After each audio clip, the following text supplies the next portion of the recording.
Welcome to GardenDC, the podcast about everything gardening in the Washington, D.C. and Mid-Atlantic region. I'm your host, Kathy Jentz. I'm the editor of Washington Gardener magazine, and we're aimed at gardening enthusiasts, people who grow everything from edibles to ornamentals, natives to exotics. If it grows in our area, that's what we talk about.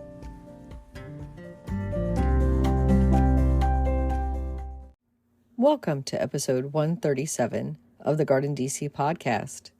In this episode, we talk with Maria Rodale, author of Love, Nature, Magic, Shamanic Journeys into the Heart of My Garden. The plant profile is on Northern Spice Bush, and we share what's going on in the garden, as well as some upcoming local gardening events in the What's New segment. We close out with Dr. Alan Armitage, who shares the last word on sun or shade-loving plants.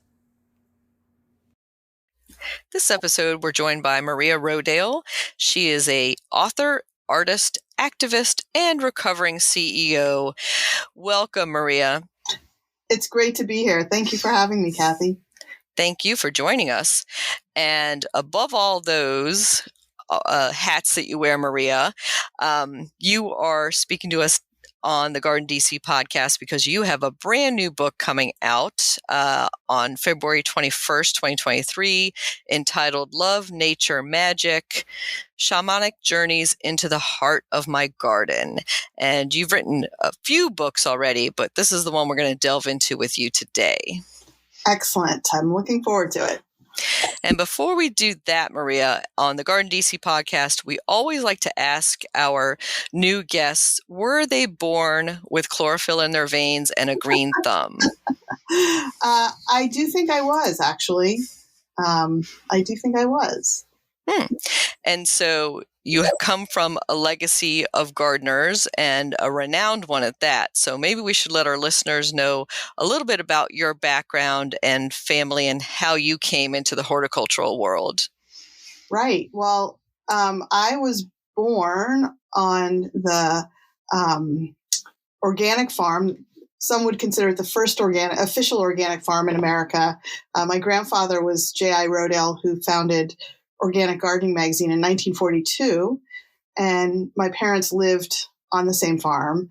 And so I grew up basically playing in the dirt, playing in the soil, running around like a wild animal and just absorbing all the beauty and wonder of organic nature, whether it was cultivated or wild. And then did you pursue a degree in horticulture? Well, no. Was part of the family that had a publishing business. And we were encouraged as kids to go in that direction rather than in a scientific direction. Although, my personal passion has always been gardening. It's what I've done to kind of survive while running a business and growing up in a family business. So my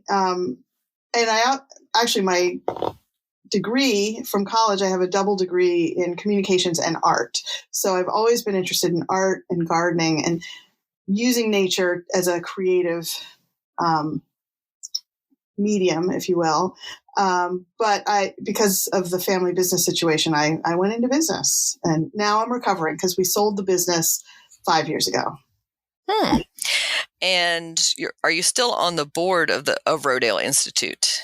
Yeah. So the Rodale Institute is a separate organization than the family business. That's a nonprofit, which is a public scientific research and education organization that has done the longest running scientific studies comparing organic agriculture and regenerative organic agriculture to modern chemical synthetic agriculture. So I've been on the board of that organization. I was the co-chair, but now I'm just on the board. So that's a separate organization that is doing amazing work to help farmers learn how to transition to organic farming. And we continue to do research to this day. So important too. I know that there's such a dearth of really good research out there about growing, and there's so much still unknown. So glad to hear that that is still actively going. Thank you. Yes, we're very proud of the work we've done there. And so what is your earliest garden memory? Well, in my family, the men were the intellectuals and the writers and the thinkers, but the women were the actual gardeners and the cooks. So I have, very early memories of just hanging out with my mom while she was weeding and making mud pies and playing in the barn and finding kittens and things like that. And all the smells and aromas of cooking, sitting on the back porch shelling peas and then having them for dinner. So all those gardening, farming, eating, cooking memories are deep in my soul. I can imagine.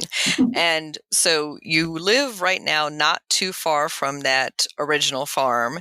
And can you describe for listeners where you are in Pennsylvania in relation to some major cities nearby and what that growing climate is like?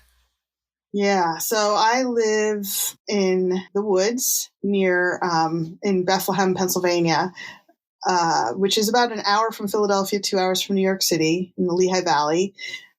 My microclimate where I live is, I live at about 900 feet elevation. So at my house, it could be snowing and I have 6 inches of snow and I go down to the bottom of the hill and it's, raining or ice.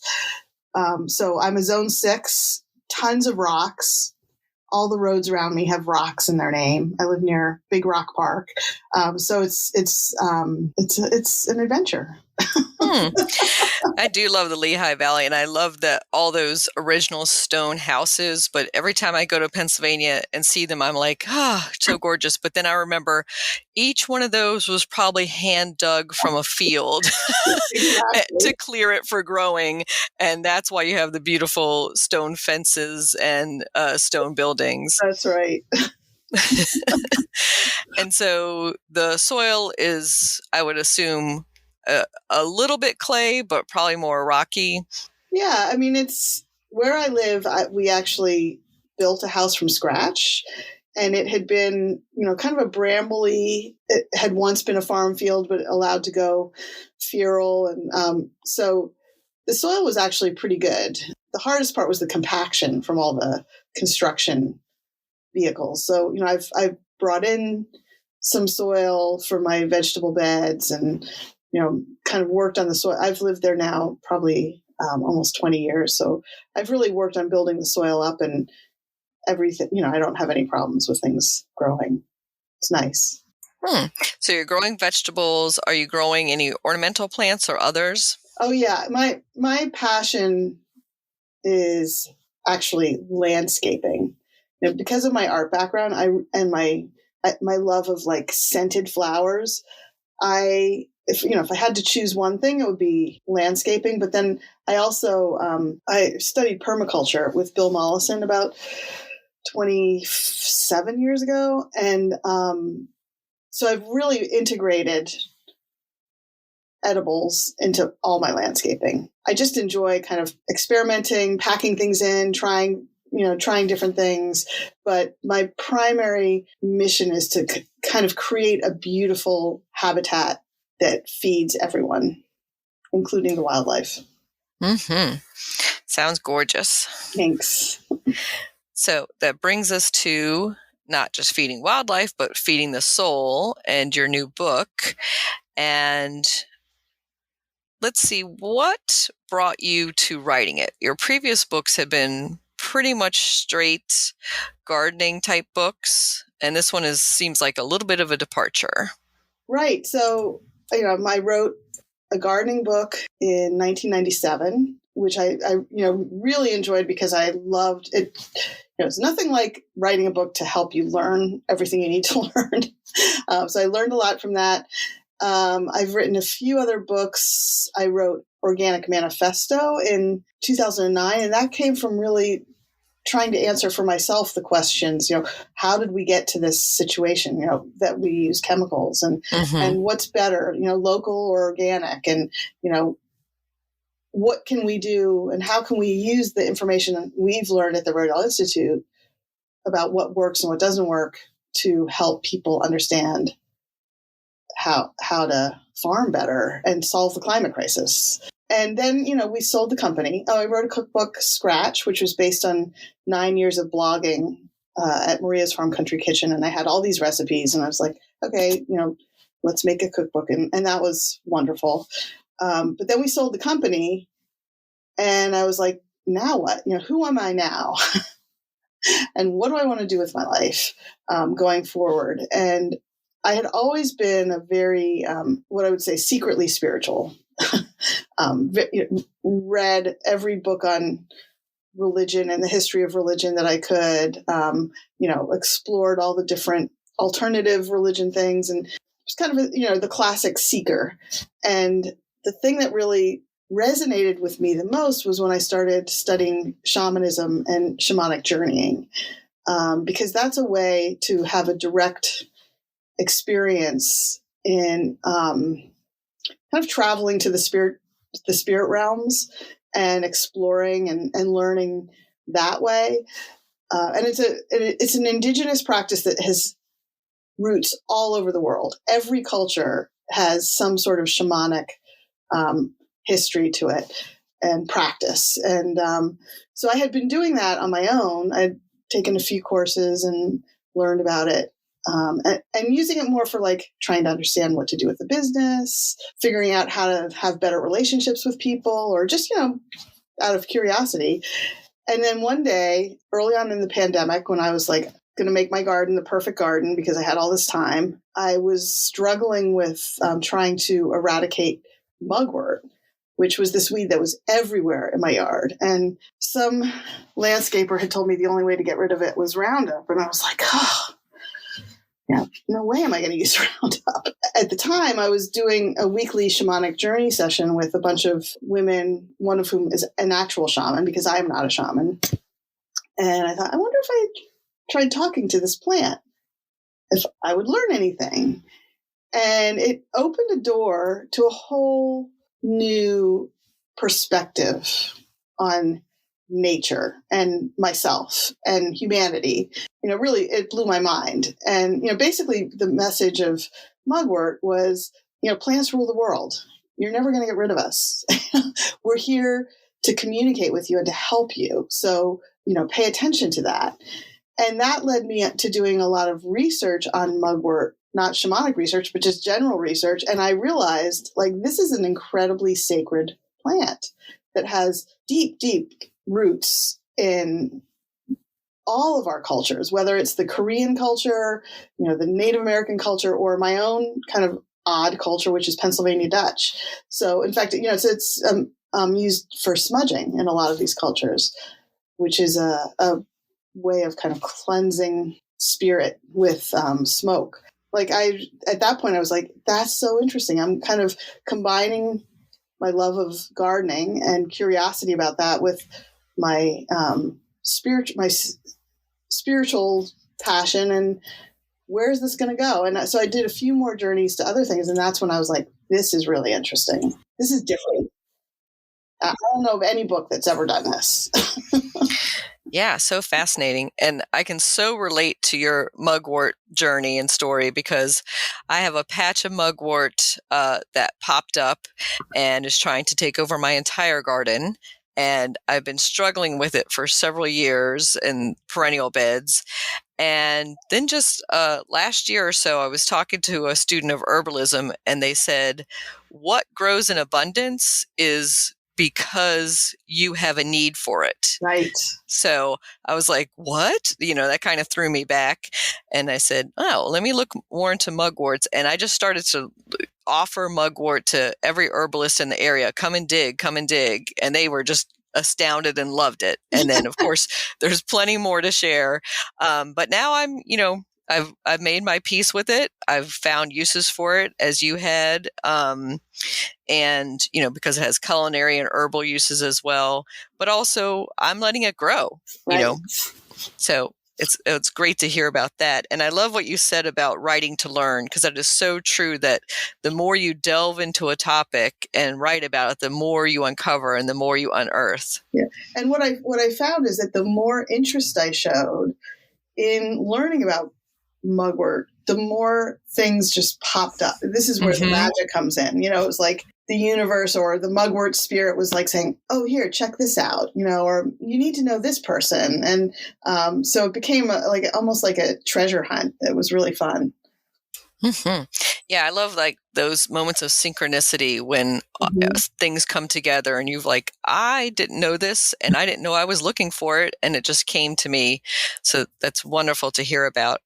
And so another plant in the book that could be considered, don't want to use the phrase gardener's enemy, but that's how a lot of people think of mugwort. But in that same turn, poison ivy is thought of as something to fight and get rid of. So can you tell us a little bit about your journey with poison ivy? So it started when one of my daughters lives on Cape Cod, and I went to visit her, and she's living in a house with a lot of kids, a lot of other kids, and their whole front yard was covered with poison ivy. And I was like, this is a lot of poison ivy. And she was like, yeah, all the parents say that, but they didn't care. But I couldn't not care. So, I pulled all of it out. I pulled out 4 giant garbage bags of poison ivy. And of course, then I got poison ivy. And that's when I was like, okay, what is poison ivy trying to tell me? And that was one of my most, I think, interesting journeys because, well, first of all, I didn't expect to actually meet the spirit of poison ivy, but I did. She's beautiful, 30 or 40 feet tall, all neon green, and very loving and gentle. And she told me that their job, poison ivy's job, is to protect nature, protect the wildness, but also, remind us to pay attention, and not just pay attention to poison ivy, but pay attention to everything around us. And the other message I got from her that was really interesting is that, you don't really need to ingest a plant to experience healing from it. Just the act of communicating with a plant and having a relationship with it can help to create healing. I love that the message from poison ivy was pay attention. I think we can all relate to that. And I'm not so poison ivy sensitive. I can probably rub it on my skin and not get it, but I still am hyper vigilant about it because I, wouldn't want a visitor to my garden to be exposed to it and get a rash. But, we can leave it where there might not be a high traffic area of the garden or where wildlife can enjoy it. Right. And that, that was one of my big takeaways from all this. It's they're not saying, don't ever pull us out, or don't ever try to get rid of us, but don't make it a fight. Ask permission, thank it for, being there, leave it where it can be left. And just kind of, her other message was creating boundaries. Poison ivy creates boundaries for the woods, for nature, but we need to also create boundaries for ourselves. So true. And so hard for some of us who are obsessed gardeners Right. to learn that lesson and the borders and boundaries we need to have between things, and maybe not so much control on the human side. Yeah, that was a huge message from all of the journeys that I did, is that, this idea that we can control nature, or that, I call it in some cases the tyranny of tidiness. It's not healthy for anyone, it stems from fear, and also, colonialism and oppression, that's that it has to be a certain way, and this is the only way, or this is the best way. So it really inspired me to relax. Yeah, I think in the introduction to the book, you talk about I think it's grandmother, who wants super neat, non-weedy gardens. That was my mother. That was your mother. Oh, Yeah. sorry. Yeah, that your mother would be ringing in your head when you went out to weed, that it had to be super non-weedy, super kept up.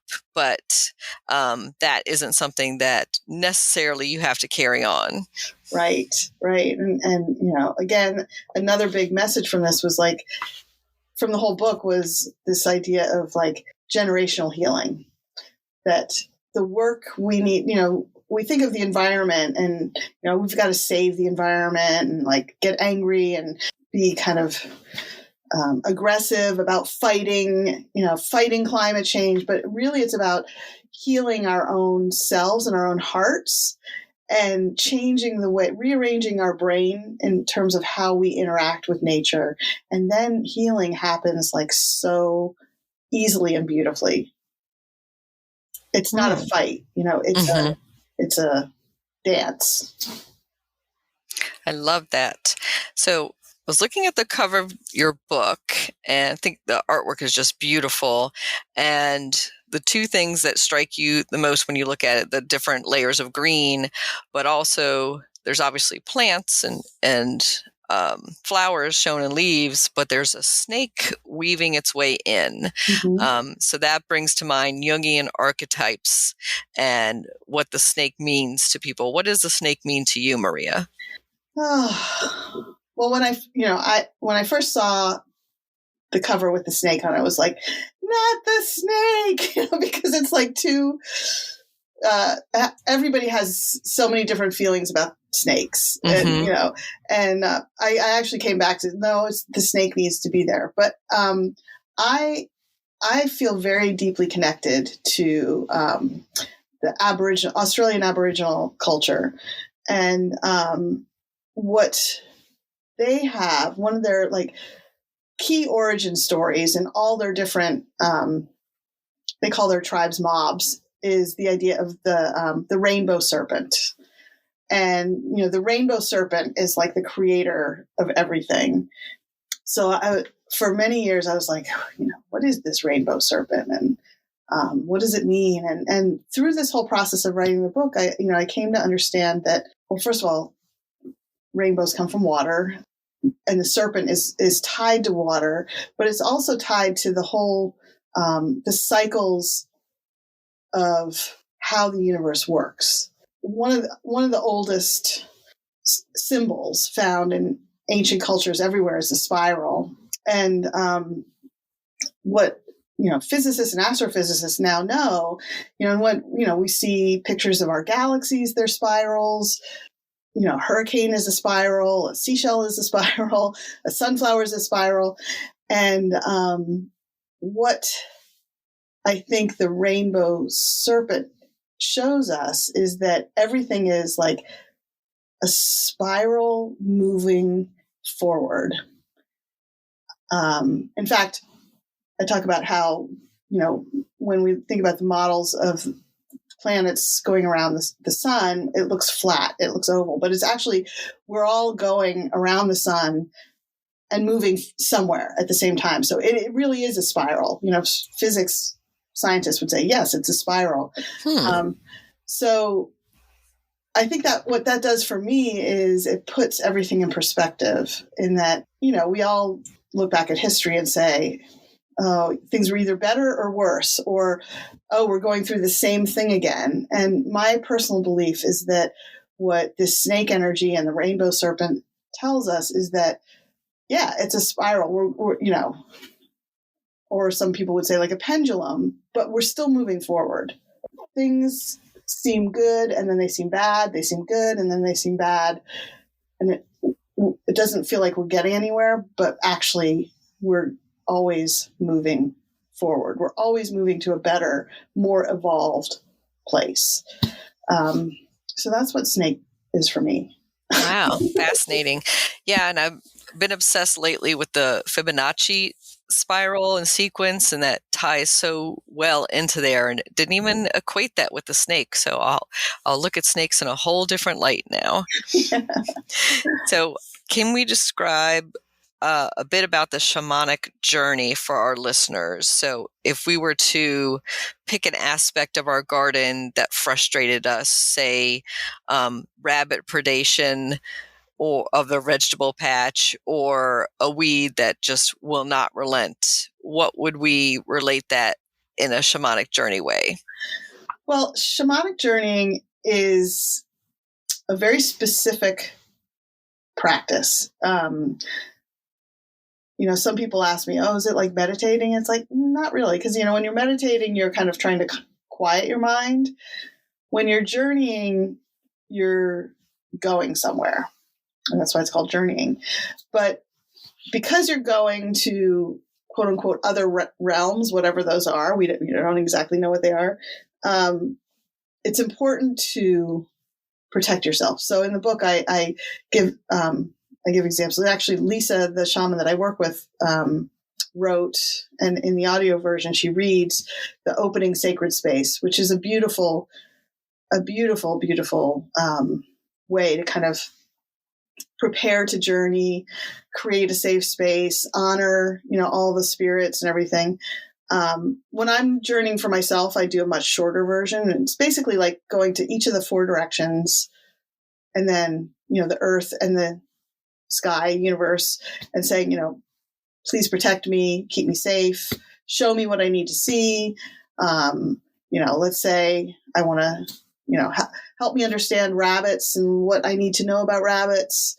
And then the key, the essential ingredient to a shamanic journey is a drum, the sound of a drum. And I use a drumming app.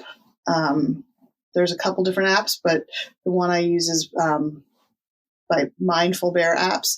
And so there's a certain speed to it and a consistency. And I write about it in the book how the first scientific study was done to measure brain waves of shamans who are journeying versus people who are listening to classical music versus people who are actually taking a psychedelic journey, on LSD or something. And they definitely proved and showed that when people are journeying, their brain waves radically change. So there's definitely something going on there. And, you can set them a timer for like 10 minutes. I usually do 20. Lisa thinks that's too long, but, I need 20 minutes.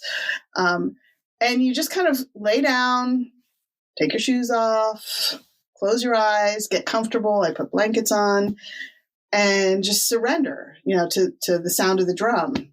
Typically you enter, visually kick it off by entering into what they call a portal, which is, a cave or a crack, those things in the bottom of trees, those holes in the bottom of trees that look like, hobbit doors. Mm-hmm.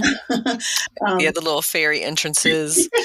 Because you're kind of signaling to the spirit realm, I'm entering into your world now.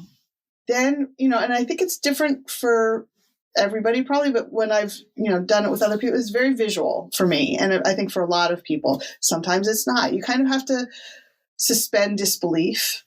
It's normal to question, like, is this working? Am I crazy? But, if you can quiet that part of your brain and just let it go, all of a sudden, things will start to happen. You'll be walking down a path, or you'll be jumping into water, or rabbit will show up and start talking to you. And not enough scientific research has been done to say, okay, if 100 people do a journey to a rabbit, would they learn the same thing or not? But I think it's very tailored to you and the message you need to hear. Because these are your spirit guides who are trying to communicate with you. And I think they're mostly communicating through imagery. Like, I didn't even learn until recently that you could actually talk or ask questions during a journey. So now my journeys have become more conversations, but Before that, they were very visual. And then, when the drum stops, it calls you back with a speedy, faster drum beat. And at that point, you need to write everything down.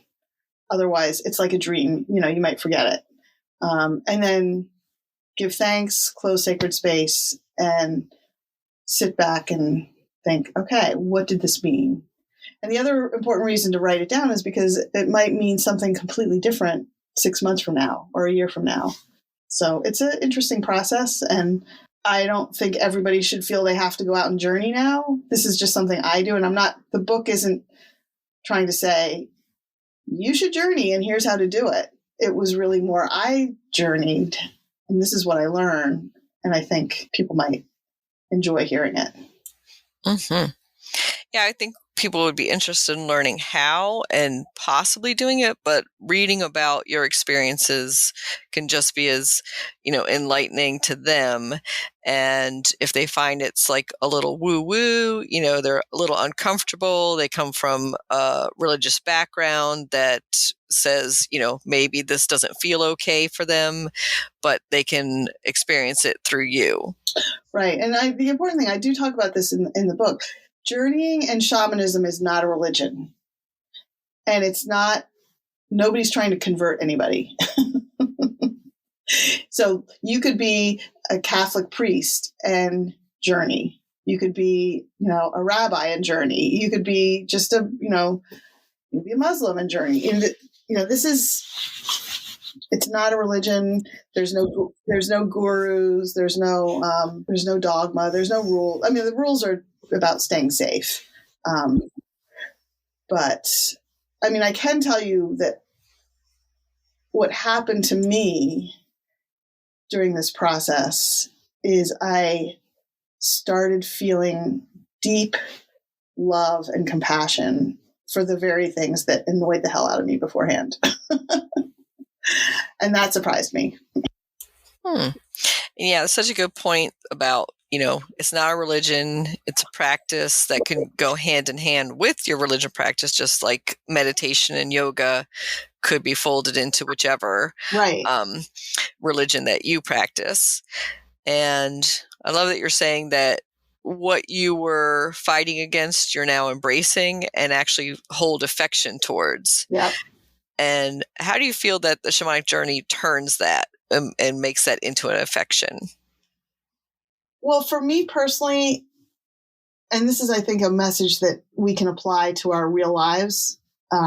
It's about sitting down and having a conversation with something you didn't understand before, whether it's another person, and then hearing their story, like what they're here to do, why they exist, what's important to them. And then you kind of like, basically you become friends and, you start to see things from a whole different perspective and realize that, they're just trying to exist just like we are. And they have a job to do just like we do. And they're just trying to like help us,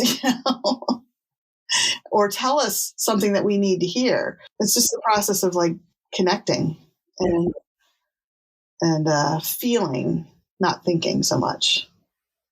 So true. And so one of the chapters in your book is on the mosquito. And so that's one of the ones that I can see that will be a lot of resistance and how we can feel actual affection for that creature. Well, that's one where and that was my most difficult chapter for so many reasons. I'm not saying I love the mosquito and that we're best friends. And I just, I still get bitten by mosquitoes and I still, I'm going to slap them if they land on me. But I think the important thing about that chapter is it really taught me a lot about how mosquitoes, how actually they're essential to the environment. Yes, they bite us and they cause disease, but their larvae actually keep the water clean, and their larvae and mosquitoes themselves are food for, an enormous number of species that if we succeeded in doing what the 1950s TV commercials for DDT said, well, we have now eradicated the mosquito. And they literally said that. I mean, if you can watch the documentaries on it, we'd actually be eradicating ourselves. And that was a big message from the mosquito chapter. Terrific. And I was going to say that the book overall, the title, Love, Nature, Magic. How did you arrive at that title? I'm a journaler. I write journals. And I actually first used that phrase on a journal I wrote maybe like 11 years ago. Well, it actually, and that actually came from, do you know about the life mapping process where you answer like, okay, what am I good at? What do I love? What does the world need? And you kind of do a kind of a Venn-ish diagram. And I think I've always been obsessed with love. I've always been obsessed with nature. I think in the original Venn diagram, it was like organic, love, nature, organic. And I was like, people. But once I identified that, I realized that the closer you get to who you really are, the more authentic you are with yourself, the more magic starts to happen, the more easy things become. And like the universe tells you when you're doing the right thing. Like for example, going back to mugwort, if you're like when I was trying to like just kill mugwort, it was not easy. It was hard. It was like a struggle. But the minute I shifted my view to like a more kind of questioning, open to learning, that's when the magic started. And that's when things became easy. So that's been in my mind for a long time. And I was like, okay, this is when I decided I wanted to write this. But the original title for the book I wrote was something like, 12 horrible, terrible weeds and what we need to know about them, what they want us to know. And I was like, because then I started talking to animals and bugs. And, and then I was like, oh, love, nature, magic. That's what really this is about. And who are some of your biggest influences, both in the garden and out? From a writing perspective, Michael Pollan has been a huge influence on me. As a reader, and kind of like if there's a writer's spirit guide to this book, it's Bill Bryson. He's like a really funny writer who teaches you stuff but tells you funny stories along the way. From the environmental and gardening space, I mean, Bill Mollison, I studied with him directly. He was like an amazing character of a person. All the people who worked in the organic and regenerative space are important. Artists like Bruce Springsteen, painters. I mean, I get my influences and I'm a very eclectic person. And my family. I mean, my grandfather, my father, my mother, my grandmother, they were huge influences on me. And since you mentioned Bruce Springsteen, I'm picturing you writing your book, the actual, butt in the chair, front of the computer, writing. Do you have music on in the background? And if so, what are you listening to?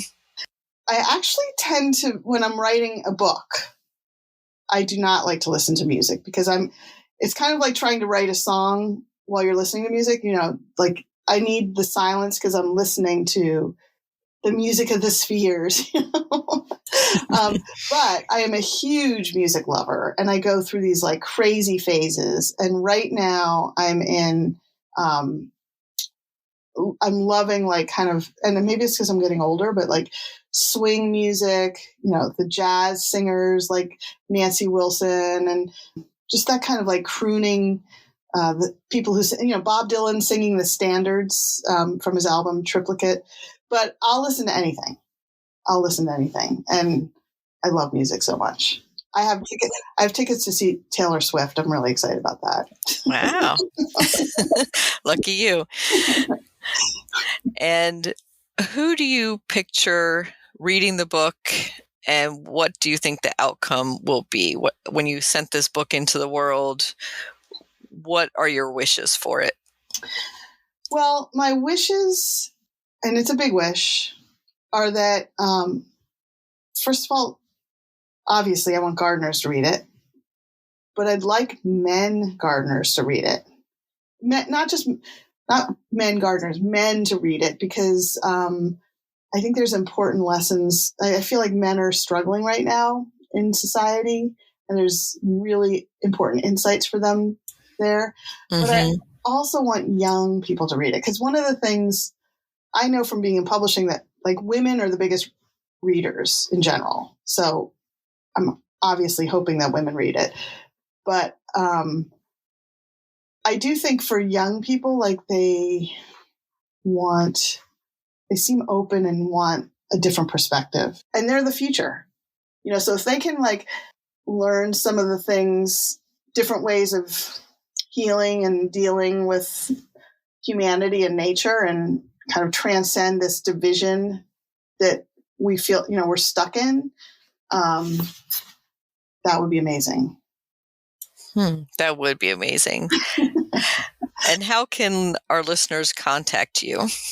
Well, I have a website, mariarodale.com, and all my different activities are there, and a way to contact me is there. But I'm also on Instagram, Twitter, Facebook. I'm on TikTok, but just as a lurker at this point. And how can they purchase the book?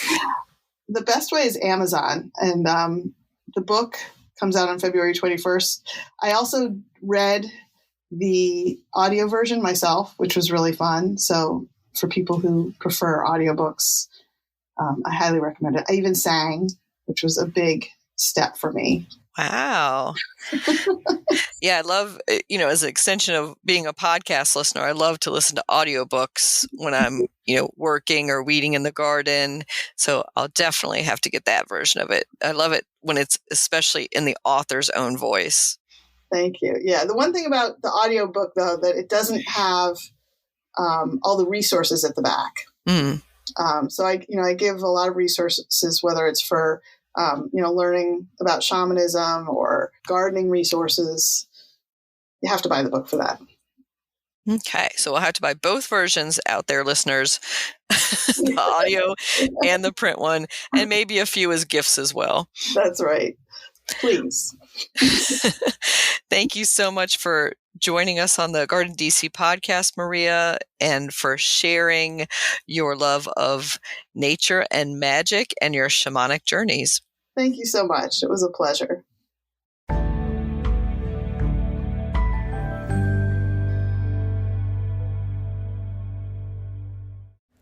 Northern spicebush plant profile. Northern spicebush, Lindera benzoine, is a deciduous shrub in the laurel family that is also known as spicebush, wild allspice, and Benjamin bush. It is native from southeastern Canada throughout the eastern United States. It gets its common name from the fact that crushing the leaves releases a spicy fragrance. In early spring, the plant is covered in small yellow flowers, then it leaves out. In the fall, the leaves turn an attractive yellow color and red drupes or fruits appear along its branches. It is dioecious, so a female plant needs a male one nearby in order to produce fruit. It can grow to between 6 and 12 feet high and wide. It is an understory plant that prefers part shade and moist, rich soils near stream beds and ponds. It is hardy from zones 5 through 9. The plant supports spicebush swallowtail, as well as the Palametis swallowtail butterfly and other pollinators. The fruits are eaten by migrating songbirds, and deer eat its leaves and twigs. Northern spicebush, you can grow that.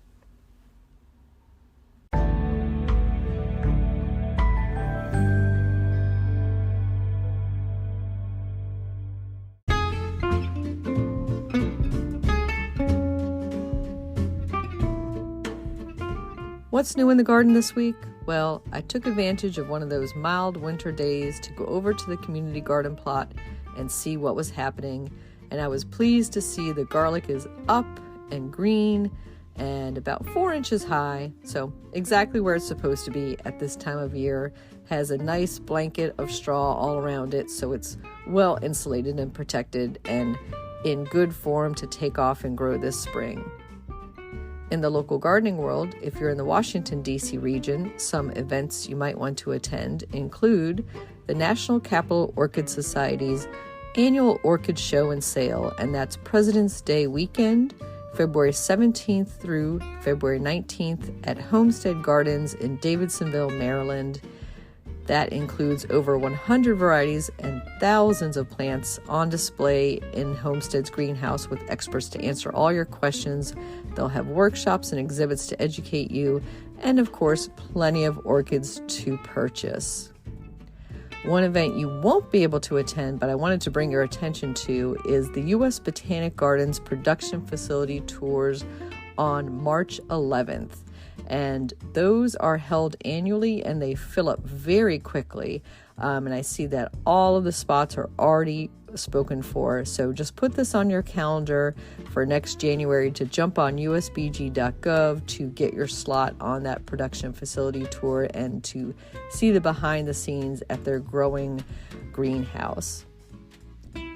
So, Silver Spring Garden Club, my garden club, is having a meeting on Monday, February 27th at 7:30 p.m. at Brookside Gardens.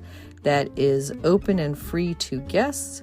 The speaker is Carol Allen, and the topic is DIY microgreens, growing delicious and nutritious microgreens at home. And the following week, Saturday, March 4th, from 10 a.m. to 12 noon, is the Eco Savvy Symposium at Green Spring Gardens. And this is a feel-good, eco-savvy gardening, good for you and good for our world, put on by the Green Spring Gardens Extension Master Gardeners. And that's the 19th annual Eco Savvy Symposium. So congratulations to them. You can find out more about that and register for that at Fairfax County Park Takes. And that registration closes on Friday, March 3rd. Happy gardening!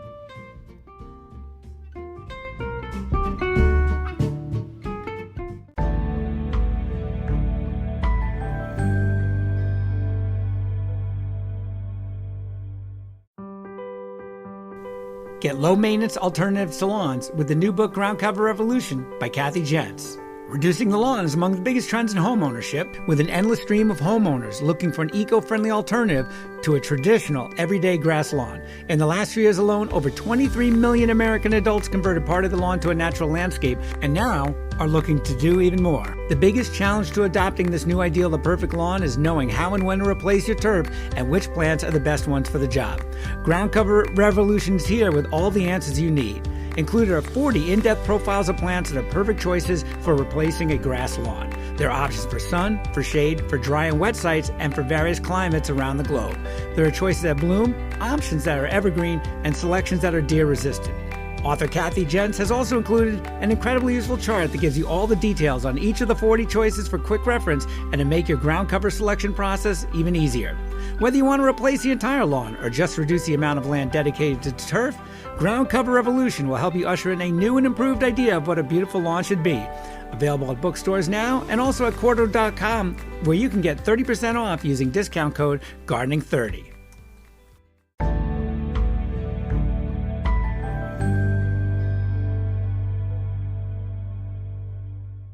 In the new book, The Urban Garden by Kathy Jentz and Terry Spade, you'll find dozens of inspiring and creative ways to grow flowers, shrubs, vegetables, herbs, and other plants in small spaces and with a limited budget. Whether you want to grow on a balcony, rooftop, front stoop, or a tiny urban patio, turn your growing dreams into reality and build a gorgeous and unique garden that showcases your personal style while still being functional and productive. With the ingenious ideas and resourceful tactics found here, you'll be maximizing yields and beauty from every square inch of your space while also making a lush outdoor living area you'll crave spending time in. Whether you're growing edible plants or beautiful flowers, the 101 amazing growing ideas found in the Urban Garden will turn your tiny urban yard into a treasure trove of green you'll be proud to share with family and friends. Buy your copy today at your local retail bookseller or order it online now at Amazon.com or bookshop.org.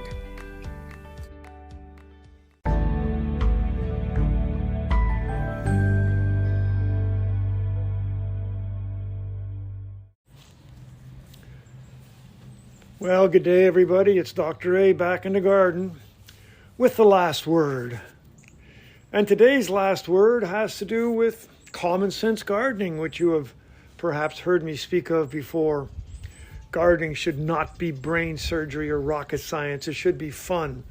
And having fun in the garden means that we just look at this thing as sort of, what can we do to make it easy? I am sure many of you, in fact, people who are listening to this, have been asked time and time again about a plant, whether it's shade-loving or sun-loving. So let's talk a little bit about this topic of sun and shade, and I'll give you my last word. First of all, there is no such thing as a plant loving anything. If we replace the word loving with the word tolerant, then we talk about shade-tolerant and sun-tolerant plants. All you have to know, or all you have to reply to somebody who asks you about sun and shade, is that a sun-tolerant plant on the label or from the nursery tolerates full sun most of the day. A shade-tolerant plant simply does not tolerate, to make it simple, afternoon sun. Western exposure, brutal sun in the afternoon. A shade-tolerant plant will tolerate almost all sun in the morning, till noon or 11 or whatever you want to talk about. But this whole shade-loving and sun-loving is nonsense.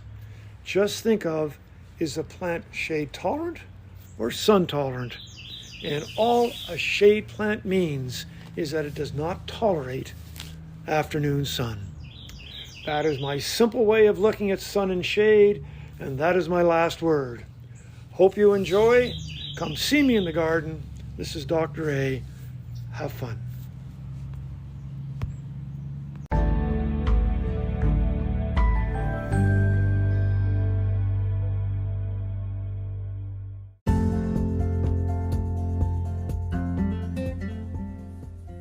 Thank you for listening to GardenDC. You can become a listener supporter for as little as 99 cents a month by going to anchor.fm/GardenDC/support. Another way to support this podcast is to subscribe to our monthly digital publication, Washington Gardener Magazine. To do so, go to WashingtonGardener.com. Thank you.